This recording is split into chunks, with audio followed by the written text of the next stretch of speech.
నమస్తే. నమస్తే. ఏం పేరు? వెంకట సూర్యనారాయణ. వెంకట సూర్యనారాయణ గారు. ఓకే, ఎక్కడండి ఉండేది? మేము ఇక్కడే చింతలో. చింతలోనేనా? ఎప్పటి నుండి ఉంటున్నారు? మేము అప్పుడే 10 years నుంచి ఉంటున్నాం. 10 సంవత్సరాలు ఉంటున్నారు. ఓకే, దాదాపుగా స్థిరపడ్డట్టే ఇక్కడ. అంతే. ఓకే, సో మరి ఇప్పుడు తెలంగాణ రాష్ట్రంలో కాంగ్రెస్ గవర్నమెంట్ నడుస్తూ ఉంది కాబట్టి ఒక ఓటర్గా చెప్పండి, ఎట్లా అనిపిస్తూ ఉంది మీకు? ఏది వచ్చినా రెండు బాగానే ఉంది. అంతేనా? ఎట్లా అంటే పథకాల విషయంలో చూసుకుంటే పథకాలు అయ్యి మరి మాకు తెలవు కదా, అసలు ఏమి మేము పట్టించుకో, ఓట్లేదు మాకు. కానీ పరిపాలన అదే ఇదని బాగానే ఉంది. ప్రజలకు కన్వీనియంట్ గానే ఉన్నాయి. ఓకే, ఇప్పుడు మీ ఏరియాలో సమస్యలు ఏమైనా ఉన్నాయా? డ్రైనేజ్ అయ్యి ఎప్పుడైనా బ్లాక్ అవుతుంటాయి, మళ్ళీ వెంటనే రిపేర్ చేస్తున్నారు. బిజినెస్ ఎట్లుంది మరి? కర్రీ పాయింట్ బిజినెస్ పెట్టుకున్నారు కాబట్టి. బిజినెస్ మాది పెద్ద బిజినెస్ ఉందండి, మీడియం. అంతేనా? అన్న నమస్తే అన్న. నమస్కారం. ఏం పేరు అన్న? వెంకటేష్ గౌడ్. వెంకటేష్ గౌడ్ గారు ఏం చేస్తుంటారు? నేను క్యాజువల్గా ఇక్కడ ఎలక్ట్రికల్ ల్యాబ్లో కాలేజ్ బిజినెస్. కొంచెం గట్టిగా మాట్లాడండి. సో ఇక్కడ కుత్బులాపూరే కదా? రైట్ సార్, మరి కుత్బులాపూర్లో ఎట్లా ఉంది సార్ ఇక్కడ ప్రధానంగా? అంటే ఫస్ట్ ఇక్కడ పాలన గురించి మాట్లాడుకుందాం. ఎట్లా ఉంది ఇక్కడ పాలన, ఎమ్మెల్యే పాలన? ఎమ్మెల్యే గారి పాలన పర్వాలేదు, మంచిగా చేసిండు కాబట్టి 83,000 మెజార్టీతో గెలిచిండు. నా వ్యక్తిగతంగా నేను చెప్తున్నా, ఆయన అది విషయం పర్వాలేదు. ఇప్పుడు కాంగ్రెస్ ప్రభుత్వం అధికారంలో ఉంది కాబట్టి సో 6 గ్యారెంటీలు అన్నారు, ప్రజాపాలన అంటా ఉన్నారు.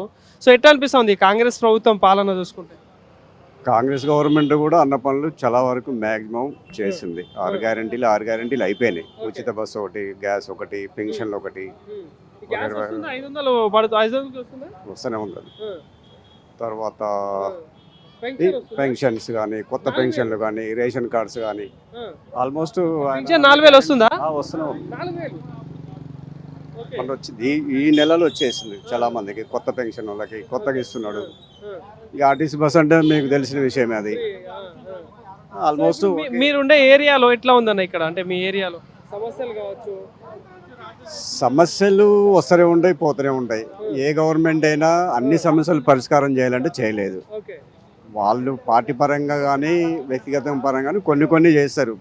ప్రతి ప్రజా సమస్యల మీద ఏ పార్టీ కూడా అన్ని ఫోకస్ పెట్టదు, చేయలేదు. మామూలుగా ఆర్థిక బాధలు ఉండే ఇల్లు ఇచ్చేవాడికి ఇల్లు ఇస్తాడు ఈ గవర్నమెంట్, పార్టీ పరంగా వీళ్ళకి ఇస్తుంది. ఆ గవర్నమెంట్ వచ్చినప్పుడు పార్టీ పరంగా ఆ గవర్నమెంట్ ఇస్తుంది. సమస్యలు అనేవి ఉంటాయి, చేస్తూనే ఉంటారు. ప్రతి ఒక్కరికి న్యాయం జరగాలంటే ఏ గవర్నమెంట్ కూడా జరగదు. అంటే ఇప్పుడున్న పరిస్థితుల ప్రకారం చూసుకుంటే ఇప్పుడు జిహెచ్ఎంసీ ఎలక్షన్స్ రాబోతా ఉన్నాయి, అంటే వస్తాయి కంపల్సరీ. సో ఎట్లా ఉంటుంది, ఏ పార్టీకి ఎక్కువ ఛాన్స్ ఉంటుంది? ఎందుకంటే ఇప్పుడు జనసేన, టీఆర్ఎస్, కవిత పార్టీ కూడా మళ్ళీ పోటీ చేస్తారట ఈసారి.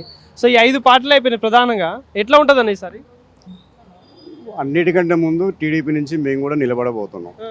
జనసేన కావచ్చు, బీజేపీ కావచ్చు. నేను స్టేట్ ప్రధాన కార్యదర్శి, మేము కూడా నిలబడాలని చూస్తున్నాం. మా ట్రై మేము చేస్తాం. ఇక్కడ కూడా పొత్తుంటుంది కొంపేసి? మాది హైకమాండ్, మాకు సంబంధం లేదు, డిసైడ్ ఏం కాలేదు. మేము కూడా ఇప్పుడున్న పరిస్థితుల ప్రకారం చూసుకోవాలని మేము అనుకుంటున్నాం.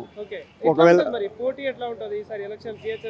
మేమైతే 100% టీడీపీ తరపు నుంచి మా నియోజకవర్గంలో మేము పట్టుదలతోటి పనిచేస్తాం, సాధించుకుంటాం. పోటీ చేస్తారు, బాగానే ఉంది.